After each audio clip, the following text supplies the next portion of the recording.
Easter's in full bloom at Whole Foods Market with great deals on spiral cut bone-in ham and leg of lamb, both crowd pleasers. Round out your spread with quiche, deviled eggs, and delicious catering platters from Prepared Foods. Oh, and remember to pick up a Whole Foods Market bunny cake from the bakery. Strapped for time? They cater too, with delicious options available without the effort. Find hundreds of Easter deals and delights now at Whole Foods Market.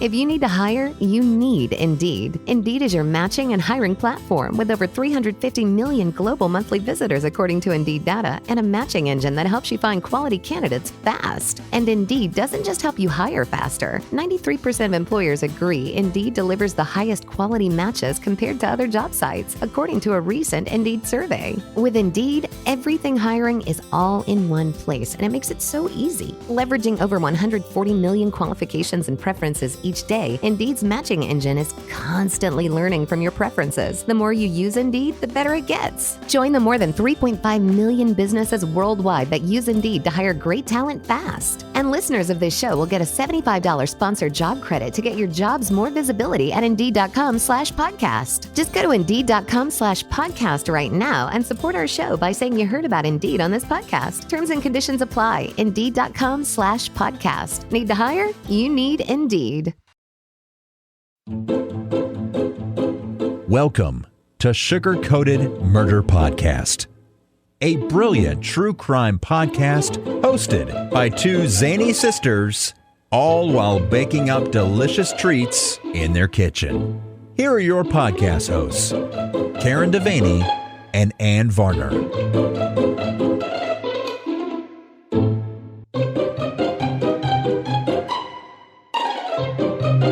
Hi, Sugar. Welcome to your kitchen. Thank you. We have a guest. We do. It's our beloved guest. A beloved. It's a beloved guest. Beloved or beloved? It could be either. It could be. Okay. Well, let's not keep him waiting while we try to massacre the English language. This is Leo. Hi, Leo. He's lovely Leo. Lovely Leo. Yes. He's a fellow podcaster. Welcome, Leo, to Slaying in the Kitchen with Sugar Coated Murder. Thank you so much for having me on. Now, that could go either way. I could either be beloved or notorious or infamous. I thought about being infamous before. I don't know if that sounds kind of cool to me. You think infamous is the way you want to go? How about infamously beloved? That's got really a good. That's nice.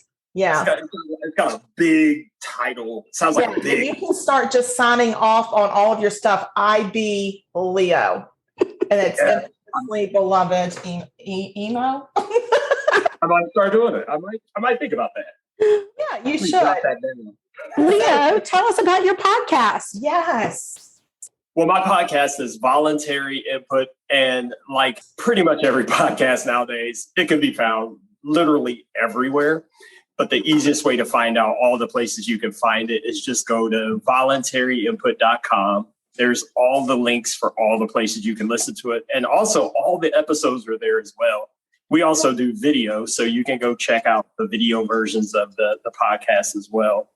It's been running, we're on our third year. It's been going for quite some time. It's mainly a tech podcast, but we do all kinds of stuff, people and people behind the tech. So yeah, I think that it's more than a tech podcast because I feel like it's like tech plus life. Exactly. Yeah. That's really what it is. I might have to write that down too. Ideas. Because you know how those marketing people tell you, hey, you need to come up with specific words to market a podcast. I like that. Tech plus life. It is tech plus life. It really is, because the stuff some of my favorite episodes that you've done have not really been about technology. It's been about life. One of my favorite ones was the declutter lady that came on about organizing and decluttering, and she was really amazing. And I really liked that whole episode. And that wasn't about technology. That was about the plus life. Yeah. I thought you were going to say the stripper, but that's a different conversation. That was not my favorite. I'm sorry. I'm so sorry. And I better clarify, he's not a stripper anymore. He used to be a stripper. He used to be Former stripper. a male exotic dancer. Okay. Let's don't demean him to one label. Right. I did enjoy that one, but I'm telling you, the one that made the biggest impression on me, maybe it's my age and my station in life, was how to get your life organized. There's another one coming up about that. Almost the same thing as well. Another lady. But that may be next week. Okay. Trout is already having an episode, so you'll hear him. I saw him and I heard him. Yeah. He is something else. He is 14 pounds of stubborn, I'm going to get my way. He said, where's my drink? I know. All right. So maybe we need to go ahead and get started while we've got him pieced. What are we baking? Leo and I are going to make lemon cooler cookies. I love those things. Now, we used to have them growing up. They had the Sunshine Company made them. And we would take them with us to cheerleading camp and put them in the freezer. So when we got done with cheering all day, we were so we'd go back to the dorms and have lemon cooler cookies. Yes. They don't make those anymore. No, they don't. So I was really excited to find a recipe for them. because they are so good. They are And I wasn't sure Leo's level of comfort in the kitchen. So I wanted something that wasn't too terribly complicated. Yeah. We don't want to. No. I bragged a little bit to Karen. I'm no slouch in the kitchen. But No slouch. But we have other people say that and come on, and then they couldn't find their teaspoon. Uh-oh. Well, see, I'm the guy that I pre-measure because And we really I don't want to be measuring. Yes. But So we're going to get started on these. The first thing we're going to do is cream our butter and sugar until it's light and fluffy, about 3 minutes. So this is probably the part you're going to get me on, because I was going to point out when I'm no slouch in the kitchen, that's usually meats and meals. Yeah. You get me on the grill and the smoker, I'm your man. I'm Right. sure. My wife is always the one who concentrates on desserts the most. But I can read. That's what she always tells me. I can read. I'm like, that's your job. She says, you can read. So With butter baking and is- sugar. Butter and sugar, yep. All right. We're going to get it going for 3 minutes until it's fluffy. So should I put it on like 2? Oh, you're better than me. I'm going to go ahead and get started. I don't want to get left behind here. I would go to medium. Okay. Wait, I got a little flabbergastness going on here. You need to drink some more. Oh my God, this bourbon is good, sugar. It is good sugar. It's very, very good. I got no complaints about the blade and blow. Blade and blow. God. Here we go. Half a drink down. Mine is getting creamy. Look at you scraping your sides. You're just a professional. I try to, like I said, I can read, so I'm trying to follow the directions and make sure I don't mess up, because I don't want Ann to make fun of me. That's Karen. Oh, Karen's the It's snarky. funny because Karen's forte is also cooking as opposed to baking. Because with baking, you have to be more precise than with cooking. You can kind of do your own I'm thing. not good at following directions. I second guess all the directions. Well, what I found with cooking, all you got to do is just turn the heat down a little bit. Things get out of control. Just turn it down. So I always turn it up. Oh, Lord. baking is more of a finesse. Okay, I think it's mixed. I got butter and sugar. No, it's got to be 3 minutes, That's man. 3 minutes. Oh, okay. I'll stop talking. Just like a man rushing it off, rushing it away. 3 minutes. Light and fluffy. Light and fluffy. All right. You got that fancy flat gray. Oh, KitchenAid, I love yeah. those. Yeah. Those are A the, man bought it. right, that's the high dollar one. I'm like, what color do I want? Well, let me go see what the cheapest color is. Right. And it was a That. gift, though, so I didn't get to pick my color. Mine was a gift to myself. Yes, it was. And you got to pick your own color. I did, Bless and your heart. I've loved every minute of it. And see, as long as you put your arm on top of it, it doesn't wobble. Oh, is this? What does it do? Does it bounce up? And, yeah, It does. the whole top of it vibrates so badly. Fine. Seems like the top is going to come off. It's fine. So, and just rest on it. Like, just rest your elbow on it. It's fine. It's all good. That's how she maintains her car, too. That is not true. That is not true. I take my oil changes very seriously. Yeah, well, you have to. Is it in 3 minutes? Yes. I think so. So now we're going to slowly add in our egg and lemon zest. And this is when we're going to switch down to low. So just crack your egg. Did you And put your zest in first? I did my egg first. Okay. And now I'm going to do my zest, but you can do it either way. Whatever makes you happy. Because all By that the way, these eggs I'm using, they are farm fresh. Oh, wow. I live smack dab in the middle of a bunch of farms. Oh, wow. And we have a farmer who she has several chickens, and we buy our eggs from her. And I don't know if you guys ever had them, which I'm sure you have. They taste 1,000 times better than any eggs you get in the store. Oh, yeah. We have a farmer friend, and sometimes we get eggs from her, but she makes us get them out from underneath her chickens. So we don't like that. In the summertime, we stay away because they're snakes. Oh, no, I wouldn't do that either. All we have to do is there's this carton rotation. So you buy eggs. Oh, nice. The carton, and other people buy them from her. The only people that make me mad are the ones who bring styrofoam. Oh, no, not the styrofoam. That's No just styrofoam. Okay, so eggs and zest and start mixing again. Yep. Scraping too. Yeah, you scrape it. Once your egg is mixed in there and your lemon zest is mixed in there, we're going to start adding our flour. Okay. Hey, we had the Who that came back last night for the first time since 1979.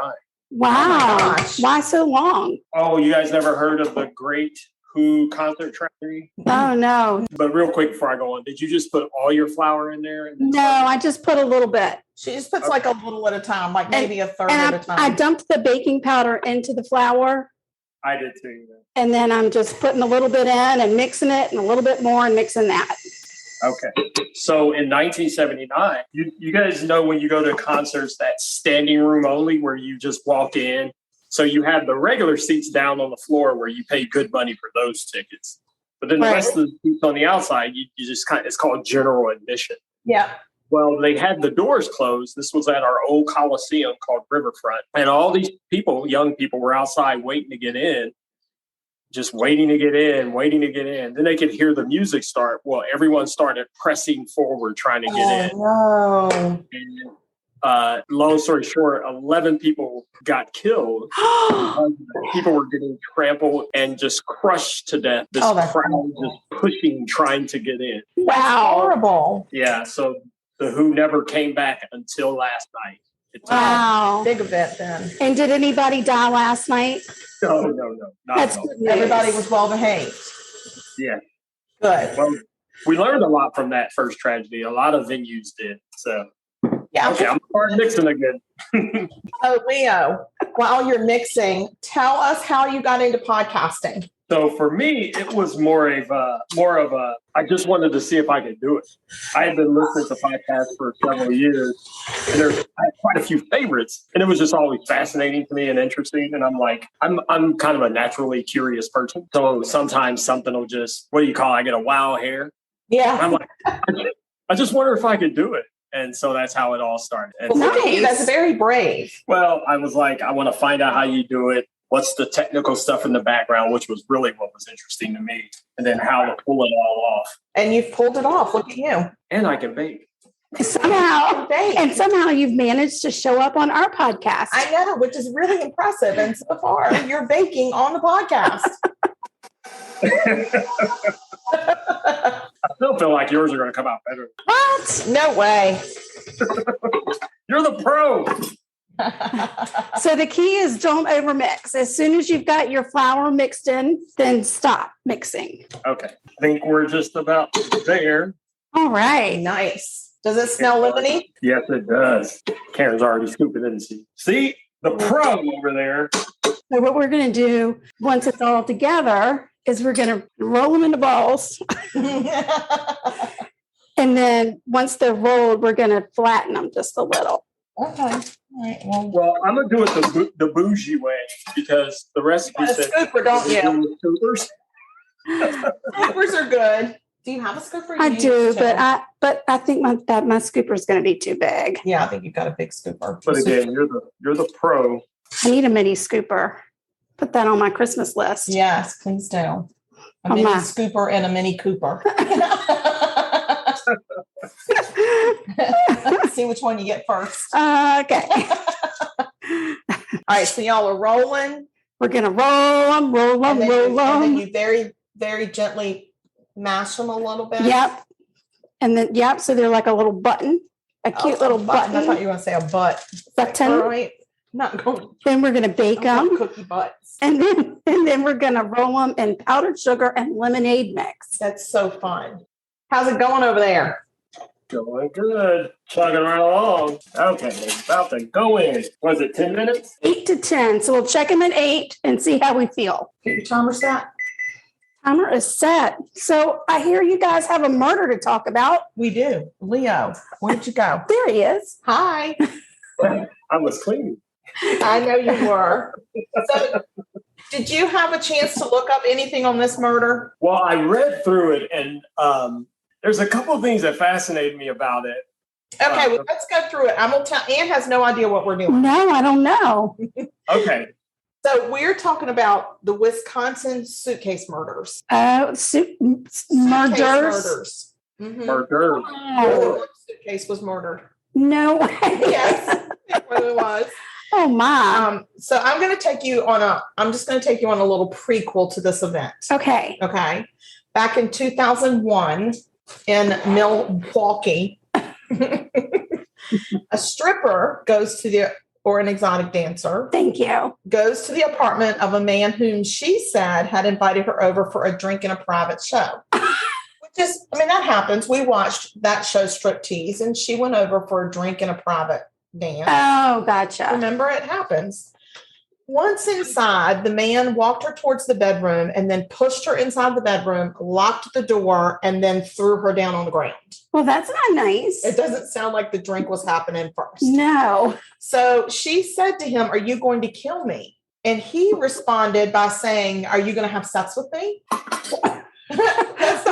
So I don't like it when people answer a question with a question. It's so annoying. That to me is a red flag right there. Like, question with a question, she's in trouble. But not that she was thrown to the floor and the door was locked. But no, it's the question with a question. That's the big red flag right there for me. That's the trigger. That was the trigger. So she actually at some point was able to escape and run out of his apartment into the street in just her underwear, screaming for help. The police arrive. Right. They charge her. What? Yeah, they charge her with prostitution. What? They did not arrest the man. What year was this? 2001. It wasn't the 1800s. Come on, people. Let's get with it. Turns out the man was a cop. Oh, no. So he did get in a little bit of trouble. He was a detective on the Milwaukee police force, and he was forced to retire. He lost his job. He was forced to retire. Okay. So, scene. Now, we're going to jump ahead.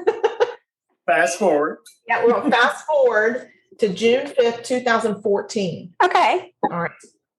So there's a farmer, not a farmer. A farmer, whatever. He's a guy that farms. So he is about 50 miles outside of Milwaukee, and he finds 2 very suspicious suitcases on his property. On the farm? On the farm. He does what anybody else would do. What in the Sam hell? He throws them in the ditch and keeps on going. I'm not dealing with these today. Get them off my property. So there were some guys that came by, and they were, the grass cutters that cut the grass on the side of the road, and they found the suitcases. And they called police because it seemed a little suspicious. Somebody and lost their luggage, right? And very smelly. Very, very smelly. Oh, no. So upon arrival, the police investigate, and they did note that there is a very foul odor coming from one in particular, and there's a lot of fly activity around both. Oh, no. Right, Leo? Are you with me so far? I'm still with you. Okay. Okay. Feel free to jump in. Well, I was going to say, you already touched on one of the things about it that fascinated me was that he worked for the police originally. Yeah. Yes, he was a detective. Right. He wasn't a rookie. Like, he'd been there for a while. Right. You don't just be detective. You don't just be a detective. You don't? Can I get an application to be a detective, please? Yeah. So he was on the police force, and he was never charged in that incident. The judge said, well, she didn't want to press charges. I don't think she was given a choice, to be honest with you. I think they knew who he was, and they were like, dude, you've messed up. And he had been in a little bit of trouble, some hot water before. He had a tendency to use his access to some websites that he could find people's information on and then contact them. Oh. Yeah. So that's creepy. He was a little nosy, rosy, and a little creepy, crappy Correct. But he tried to justify that incident with she was trying to steal something from me. Yeah, that's what he tried to tell them. And they're going to believe That's why they got to that. Because I always go in and rob people and just my underwear. right. That is the uniform. That's the for method, robbing. right? That's the robbery uniform. Is like if you see, especially a woman walking down in just her underwear, Be careful. just be careful. She's robbed She's somebody. she's on her way to rob you too. Yes. But haven't you heard of the Great Underwear Bandit? I don't think she would have had more than one pair of underwear then. They end up opening these Suitcases. and they found in each one of them, Mm-hmm. not one but two, dose composing bodies. Oh no! Is it a couple? Mm-mm. No. 2 females. Oh. One in each suitcase. One looked like they had been deceased for quite a while, and the other one looked like she's fresh. been a minute or two. Right. She was pretty fresh. Right. One of them was really decomposed.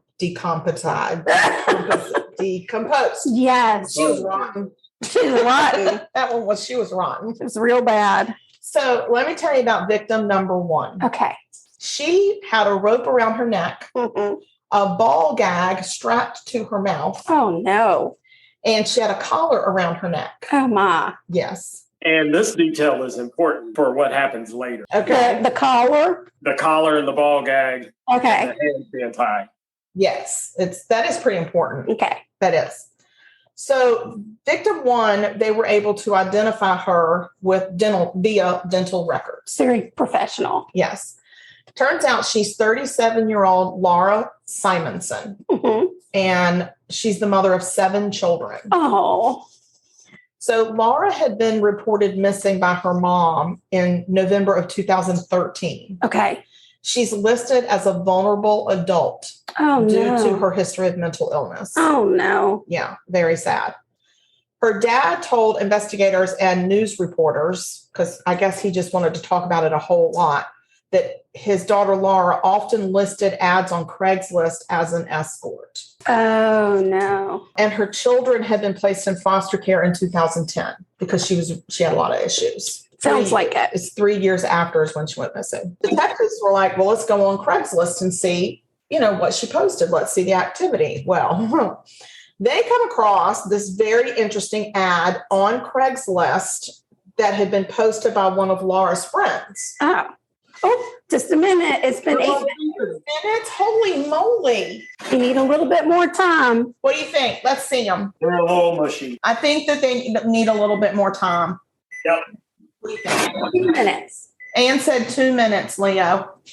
Yes, ma'am. Okay. They found the thing on Craigslist. They find it. Okay, I'm going to paraphrase this. I don't know if you found this ad or not, Leo, but I'm going to paraphrase it. I'm not going to read the whole thing. It was Thank you. quite intricate and detailed. I'm paraphrasing. Okay. She calls out a man named Steve Zelich. Okay. She calls him a sadist. And she says that he has enslaved Laura Simonson since November 2nd of 2013. Oh my. He keeps her naked, shackled, and handcuffed in a cage. Oh wow. That's not nice. That's not hospitable. Why would she post it on Craigslist and not call the police about it? Okay. She says. Well, again, this goes back to that important detail we spoke about. Yeah. So she says he tortures her and she has mental disabilities and he has no intention of releasing her.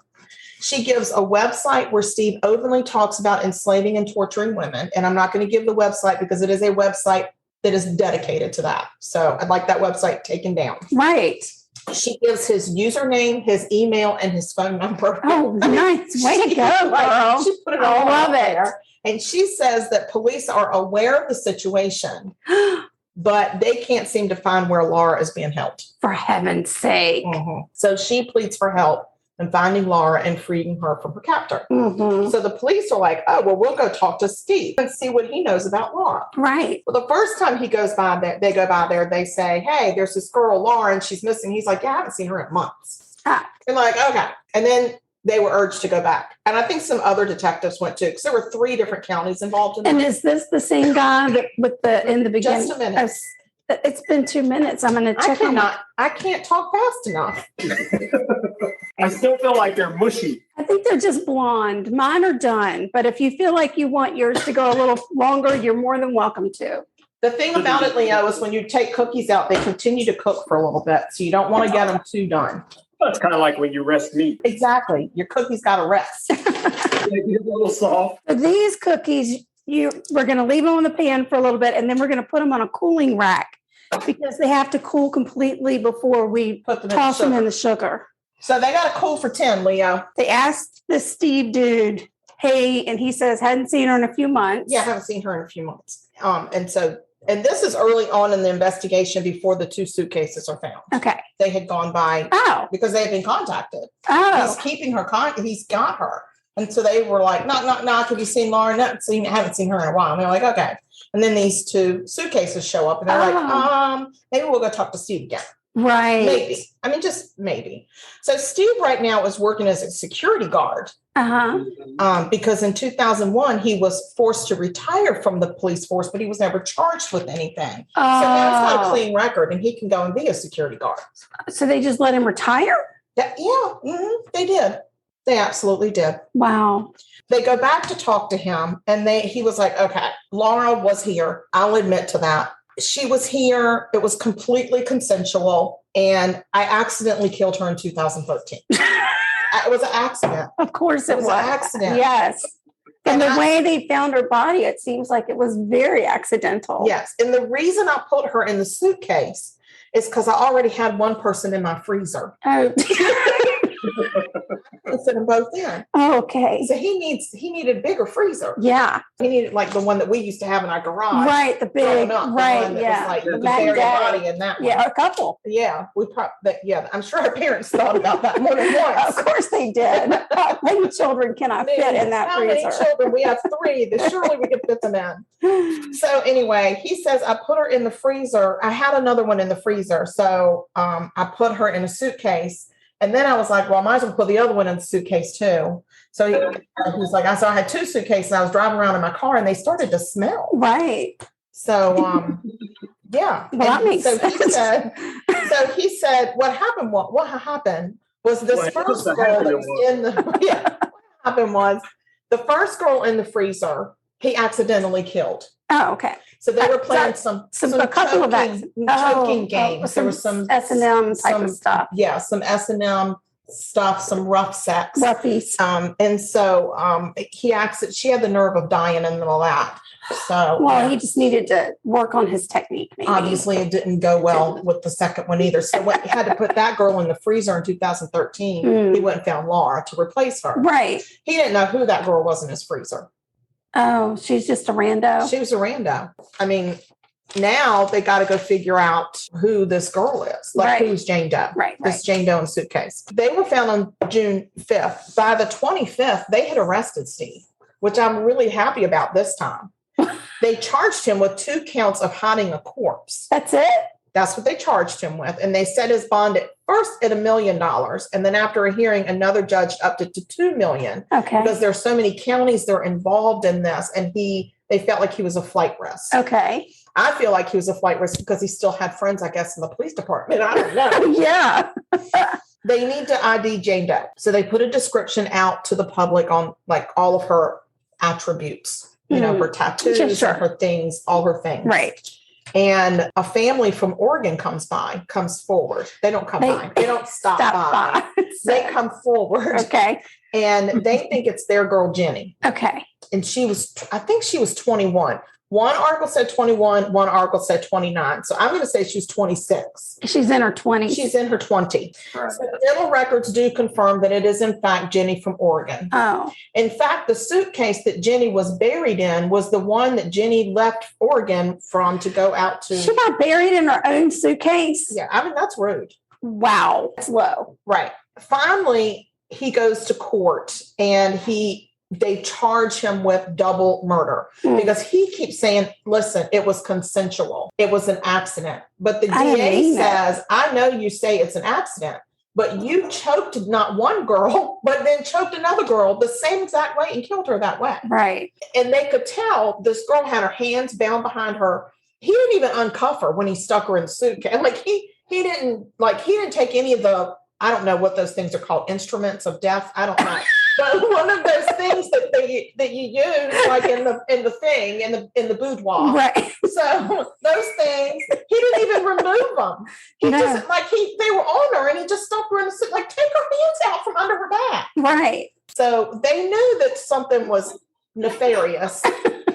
Something very nefarious was going on because he left all the nefarious tools. He certainly did. Yeah, wow. And it just didn't seem right. So, so anyway, he ends up getting charged, and then he's found guilty of 2 homicides. This is the one that sticks in my craw. Okay. He gets 25 years and 35 years. Oh, no. To run concurrently. Are you kidding? So he really just got 35 years. Just say he got 35 years. Right. Don't give me this bull crap about 25 and 35. And no, you got 35. That's right. That's what you got. Then the other county where the girls were found, they charged him with the 2 counts of hiding the corpses. And he actually got another 10 years to run consecutive after the 35 years. So he had 45. So he actually got 45. Gotcha. And I don't know what it is in Wisconsin, like how long you have to serve before you can start coming up for bail. I don't know. Because this is for parole? For parole. Right. Yeah. Yeah, not bail. He ain't getting bail. No. He ain't getting it. So that's the Wisconsin. Why would they even allow him to come up for parole? Why didn't he get life with no parole? I don't know. What's up, Wisconsin? Tell you why. I think because they can't prove he killed him. No, he admitted he killed him because he said it was an accident. Right. He says it was consensual. I'm like, okay, maybe the sex was consensual, but the actual murder was not consensual. They did not consent to being murdered. Right. I mean, I'm sorry, but they didn't. I don't believe that they did. I mean, maybe he's trying to say. Well, this leads to the other thing that fascinates me about this whole thing, because if you look at what the defense was, it was kind of like they were saying, well, in a way, it was their fault. Yeah. Because they were all engaged in this bondage, BDSM, weird kind of stuff. They put themselves on websites to engage in this stuff. They did. So in a way, it was their fault. Sure, they were all messing around. He was messing around. They were messing around. And then they accidentally got killed.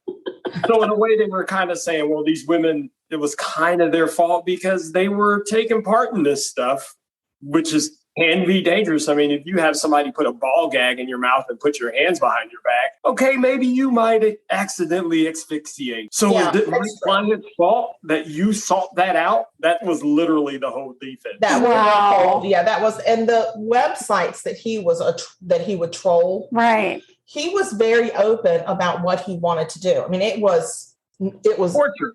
He pretty much is saying, I would like for you to come over and I would like to torture you for the rest of your life. But when you look at a mentally unstable woman who answers that ad, maybe she doesn't understand fully what that means. Right.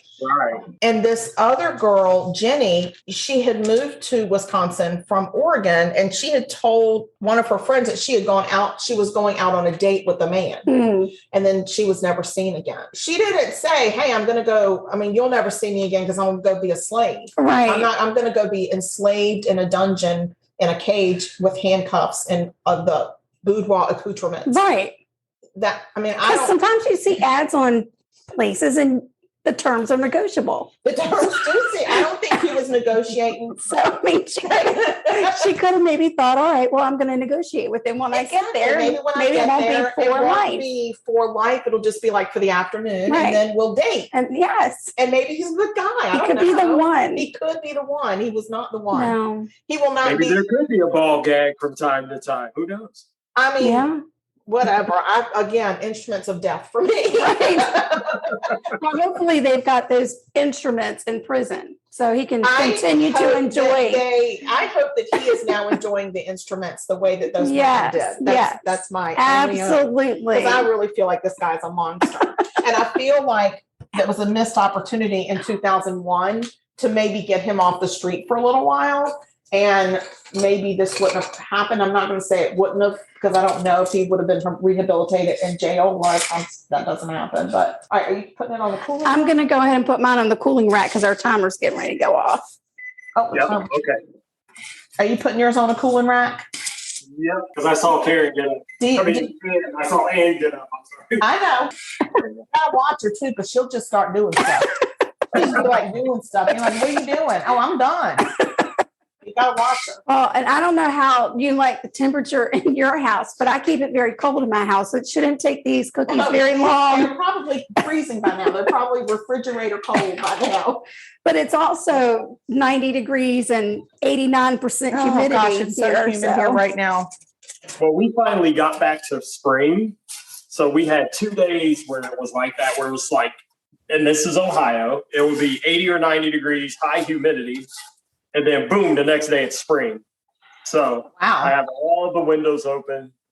Oh, wow. That's nice. Let the breeze in. That's wonderful. So we're good. Have you by chance mixed together your powdered sugar and your lemonade mix? Absolutely. Don't you know he is Mr. Prepared? I warned him and said, I said, Leo, she'll yell at you if you make a mistake. That was not true. I swear. Not true. I didn't tell him that either. I didn't tell him that, but I did say it really is helpful if you measure out all your ingredients. Most definitely. To which he replied, I was already planning to. Oh, of course. She didn't tell me though that you had worked in restaurants. So this is like a big deal to you. I don't think she knew that. Oh, I don't think it was a shocking surprise. It was a shock. Breaking news. A shocking surprise. So how long are we going to cool? We feel like they're cool. Mine are pretty cool. No, it's cool. They're cool. Yeah. I think we dip them in our stuff. And is your wife going to get to eat these? Yes, she's working tonight, actually. And I might bring you some cookies. Oh, nice. Well, that was a fascinating murder story. Fascinating. I really found that to be fascinating. And I just feel like 2001 was a missed opportunity. For sure. Because this stripper girl said, I feel, when she heard all this stuff went on, she said, I feel like I was going to be his first victim. Oh, yeah. She was definitely headed for the suitcase. Yeah. When she heard like what went down, she's like, I dodged a big bullet right there. Yeah. And he saw it as a learning opportunity. Well, yeah. He's like, all right, I'm going to stop that. Stop asking for the private show and move into I'm just going to post an ad on Craigslist. We're not even going to talk about drinks anymore. We're not. I'm taking drinks off the table. Yeah, drinks are off the table. And just going to come straight out and say, I want to torture you and I don't for the rest of your life. He kept these women. I'm not sure. Did he keep them at his house? Because it didn't seem like they met him at hotels. Oh. I don't know if he took them home. He must have taken them somewhere. He probably had some sort of I'm thinking he must have had like a barn or something. He could have. I mean, remember, you had that one barns. dude. Yeah, that one dude that had a house of leaves. Yes. Maybe he had a house of leaves. Yes. While you're sugarcoating your cookies, pun intended. That looked like diabetes right there, girl. Because it was like this mountain of sugar. Like the Alps on top of it. Don't eat that one. It's got the diabetes on it. Leo, what's got in your mouth now? What are you doing? Did you see that? Nothing. Tossed it in the mouth. Well, I guess we need to taste them. Well, we need. Let me see your cookies. Nice. Leo, they look so good. Please take a picture of them after this and send them to us. We're going to take a bite. Oh, I'm taking a bite? Well, you're taking one without me. Jeez. Are we ready? Oh, my gosh. That was really good. I love it. Wow. Oh, wow. That's good, but quite a cookie. What do you think, Leo? I love them. I love tangy things like that. Tangy's a good word. Mm-hmm. Yeah. I mean, pucker right up. Mm-hmm. These are lemon pucker cookies. Another good recipe. Oh, it was a very good recipe. It was Let me just tell our listeners where I found the recipe. Please do. It's called the Carefree Kitchen. thecarefreekitchen.com, and these are lemon cooler cookies. Oh. And they're messy but delicious. They're so good. I was just about to say they are messy. Leo, I think you slayed in the kitchen. I think you slayed it. You slayed it. You did a good job. Thank you so much for hanging in there with us. I passed the sugar-coated test. You did. Absolutely did. Yes, you did. Thank you very much. Well, tell us one more time how we can find your podcast. as Trout drives me insane. Is he playing the flute? Yeah. He's playing something. The easiest way to find the podcast is just go to voluntaryinput.com. You can listen to all the episodes, check out all the videos. You can select contact us from there if you have any questions, comments, or show ideas, or better yet, if you'd like to be a guest on the show, select register as a guest, because we're all looking for great guests just like you. Aww. Well, we'll definitely put your website address in our show notes so people can find you very easily. Awesome. Well, thank you for having me on this video. This has been wonderful. Thank you. And we do have one last thing to say to you, and that is remind you, stay sweet and don't murder. Because if you kill people, we will talk about you. Leo, have a good night, and we just adore you. Thank you so much. Great to meet you. Love your show. This has been Sugar Coated Murder Podcast, a deliciously entertaining true crime podcast. Like what you heard? You can always explore past episodes by visiting sugarcoatedpod.com. Don't forget to like our Facebook fan page and share with friends. Thanks for listening to Sugar Coated Murder Podcast. Thank you for listening to Believe. You can show support to your host by subscribing to the show and giving us a 5-star rating on your preferred platform. Check us out at Believe.com and search for BLEAV on YouTube.